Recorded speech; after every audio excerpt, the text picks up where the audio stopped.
शुरुआती दौर में खेती को आमतौर पर बैल, अन्य जानवरों या मानव श्रम द्वारा किया जाता रहा है, किंतु तकनीकी और प्रौद्योगिकी के विकास ने आज खेती के स्वरूप को बदल दिया है, जिसके चलते कृषि क्षेत्र में मशीनीकरण का उपयोग बढ़ता जा रहा है।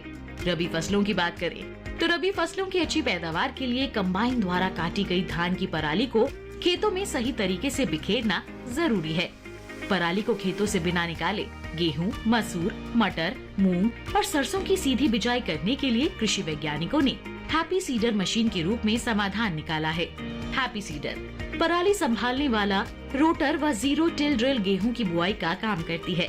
वहीं रोटरी डिस्क ड्रिल तकनीक फसल अवशेषों, खासकर धान और गन्ने के फसल अवशेषों में बिना जुताई किए गेहूं की बिजाई की तकनीक है। मल्टी क्रॉप थ्रेशर मशीन गहाई की एक बेहतरीन आधुनिक मशीन है।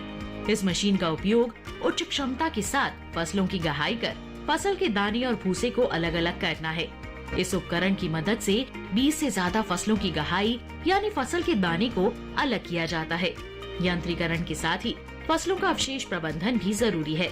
फसल अवशेषों को आग के हवाले करने की बजाय किसानों को चाहिए कि वे इन फसल अवशेषों को रोटावेटर या डिस्क हैरो आदि की सहायता से भूमि में मिला दें। इससे जीवांश के रूप में खाद की बचत की जा सकती है।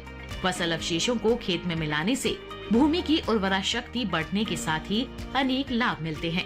फसल अवशेषों को पशु चारा अथवा औद्योगिक प्रबंधन के लिए एकत्रित किया जा सकता है। खेत में स्ट्रॉ बेलन मशीन की मदद से फसल अवशेषों का ब्लॉक बनाकर कम जगह में भंडारित करते हुए पशु चारा के रूप में उपयोग किया जा सकता है। गेहूं के फानों पर रीपर मशीन को चलाकर भूसा बनाया जा सकता है। फसल अवशेषों को मशरूम की खेती में उपयोग किया जा सकता है। किसान गेहूं की कटाई के बाद खेत में खड़े फानों में जीरो टिलेज मशीन या टर्बो हैप्पी सीडर से मूंग या ढेंचा की बुआई कर फसल अवशेष प्रबंधन कर सकते हैं।